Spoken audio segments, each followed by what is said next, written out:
او دا خبره هر چاته معلومه ده چې د نبی کریم علیه الصلاۃ والسلام مبارک سره د صحابه کرامو څومره مینه او څومره محبت که تاسو د علما کرامو نه او دغه رنګې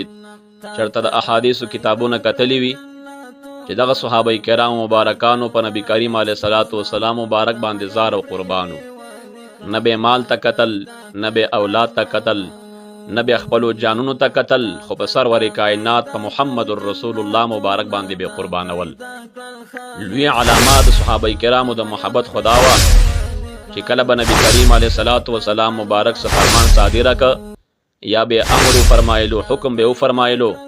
نو فورن با صحابه کرامو هغه امر تسلیمولو منلو به. ځکه خو الله جل جلاله صحابه کرامو ته داسې اعلی مراتب ورکړل. رب کریم په دنیا کې دستور په شان وزلول او الله جل جلاله به دغه صحابه کرام په ورځ د قیامت کې هم دستور په شان زلی. دا د الله جل جلاله وعده ده چې د نبی کریم علیه الصلاۃ والسلام مبارک د امت سره کړی ده. الله جل جلاله فرمای قل ان کنتم تحبون الله فاتبعوني يحببكم الله. ای پیغمبر علیک السلام ته د خپل امت ته وایا که چېرته تاسو د الله تعالی سره محبت کول غواړئ نو زما تابعداري وکړئ، رب کریم به ستاسو سره محبت اختیار کړي. نو ګوره کم سړی چې د نبی کریم علیه الصلاۃ والسلام مبارک سره محبت کوي، د نبی کریم علیه الصلاۃ والسلام مبارک سره عشق اختیاري، الله جل جلاله دغه انسان ته په دنیا کې مرتبه ورکوي او الله جل جلاله دغه انسان ته په آخرت کې مرتبه ورکوي. موږ او تاسو د علما کرامو نه اورېدلي دي او په خپله باندې مونږ کتلیم دا دي چې صحابه کرامو مبارکانو د نبی کریم علیه الصلاۃ والسلام مبارک سره څومره مینه وه. که موږ د عشق او د محبت باب کولاو که چې د حضرت ابوبکر صدیق رضی الله تعالی عنه مبارک د عشق و محبت واقعه وکتله، یا هم د حضرت اویس قرنی رضی الله تعالی عنه مبارک د عشق و محبت واقعه وکتله،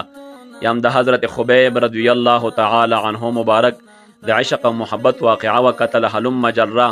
تمام صحابه کرام چې په سرور کائنات په محمد رسول الله مبارک باندې بازار او قربانو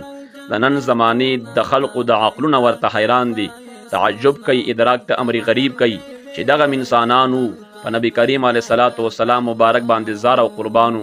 منګم انسانان یو. دا څه وجه ده چې دغه انسانانو د نبی کریم علیه الصلاۃ والسلام مبارک سره عشق حقیقي کولو، محبت حقیقي وسه اختیارولو.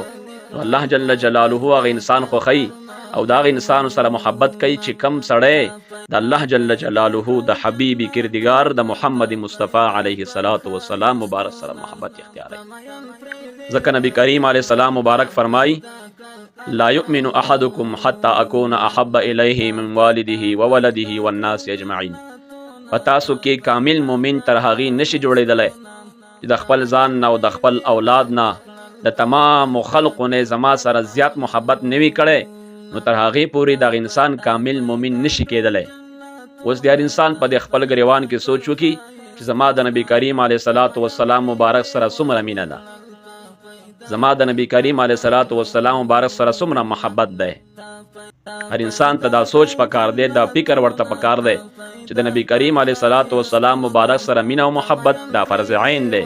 دا په هر چا باندې فردن فرض دی چې د نبی کریم علیه الصلاۃ والسلام مبارک دا غزاد بابرکت سره محبت اختیار کی. ربی کریم بوا دغه انسانانو سره محبت اختیاري. بل حدیث شریف کې راځي نبی کریم علیه السلام فرمایي المرء مع من احب. سړی به د ورځ د قیامت کې د هغه چا سره وي د چا سره چې محبت کړی دی. نو ګوره دنیا کې داسې خلک شته چې هغه د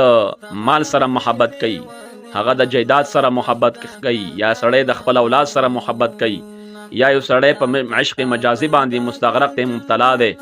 الله جل جلاله دې موږ او تاسو ته د دغه شان عشق مجازي نه نجات را فنصیب کی، او الله جل جلاله دې موږ ته عشق حقیقي را فنصیب کی چې د الله جل جلاله او دغه رنګ د رسول الله صلی الله علیه وسلم مبارک سره محبت اختیار کړو. ځکه پښتو کې یو شاعر وایي مینه د الله او د رسول خدا صلی الله علیه وسلم او دا نور مینې بې وفا تیری بشینه. نو ګوره عشق مجازي د هغه سړی کوي چې کم بې عقله وي او دغه رنګ بې شعوره وي. کم سړی چې عقل لري، علم لري، پوهه لري، نو هغه ځان په عشق حقیقي کې ور داخلوي چې د نبی کریم علیه الصلاۃ والسلام مبارک سره انسان محبت نه کوي، نعوذ بالله، دې ته خو ډول انسان ویل فکار نه دی. هر څوک دا خوښوي چې زه په دنیا کې مرتبه حاصله کم، په آخرت کې مرتبه حاصله کم. او که د نبی کریم علیه الصلاۃ والسلام مبارک سره محبت اختیار نه کی نو دا پلیت او تمنا کې به پروت وي، خو هغه مراتب نشي حاصلولی کم مراتب چې رب کریم خپلو صدیقین او اولیاو ته او دغه رنګې صحابه کرامو ته ورکړي، دغه مراتب چرته هم نشي حاصلولی. د نبی کریم علیه الصلاۃ والسلام سره محبت دا دی چې کم فعل د نبی کریم علیه السلام دی یا قول د نبی کریم علیه السلام دی، په هغې باندې عمل وکړي، هم دې ته محبت وایي. یو سړی را لګېږي او د نبی کریم علیه الصلاۃ والسلام مبارک قول باندې عمل کوي چې دا د سرور کائنات د محمد رسول الله مبارک حدیث پاک دی او دا زمونږ دپاره فرمایلی دی چې په دې باندې عمل وکړو، او دغه سړی را لګېږي او دغه باندې عمل کوي، هم دې ته محبت وایي. یا یو سړی ګوري چې دا فعل د نبی کریم علیه السلام دی، نبی کریم علیه السلام دا کار کړی دی، دا دغه مبارک معمولو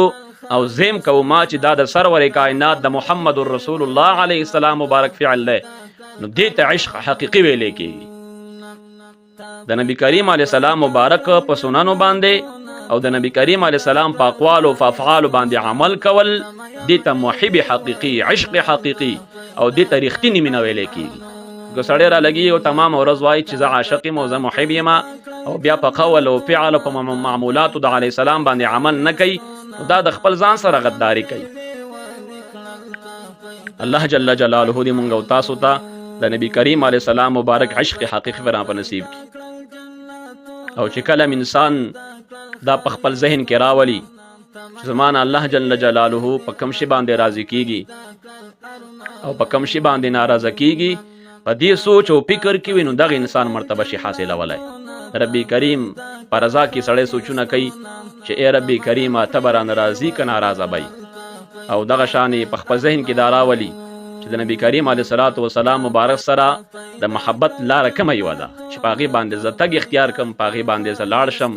او د نبی کریم علیه السلام عشق حقیقي او محبت حقیقي ته پرې ورسېږم، دغه انسان کمال شي حاصلولی. الله جل جلاله دې مونږ او تاسو ته د سرور کائنات د محمد رسول الله علیه السلام مبارک عشق او محبت را په نصیب کړي. د نبی کریم علیه الصلاۃ والسلام مبارک سره د محبت د جوړېدلو دوه علامې دي، یو دوه ذریعې دي، هغه یاد ساتئ. یو دا ده چې په نبی کریم علیه السلام مبارک باندې درود پاک ویل په کثرت سره، چې کوم سړی په نبی کریم علیه السلام باندې درود پاک وایي نو د دې انسان د نبی کریم علیه السلام سره عشق او محبت نورم سیوا کیږي. یا یو سړی را لګېږي او په نبی کریم علیه السلام مبارک هغه کم ناتخوانانو نعتونه ویلي، مدح ویلي، د نبی کریم علیه السلام د زلفانو دغه مبارک د قد او د قامت صفتونه یې کړي او هغه اوري، په دې سره د انسان د نبی کریم علیه السلام سره نورم مینه سیوا کیږي. نو الله تعالی دې مونږ ته توفیق را په نصیب کړي چې په سرور کائنات په محمد رسول الله مبارک باندې درود پاک وایو، د هغه مبارک نعتونه اورو، د الله او د العام نه الله جل جلاله دې مونږ او تاسو ته نجات را په نصیب کړي، د عباسیاتو ربي کریم ته نجات را په نصیب کړي، او الله جل جلاله دې مونږ او تاسو ته عشق حقیقي را په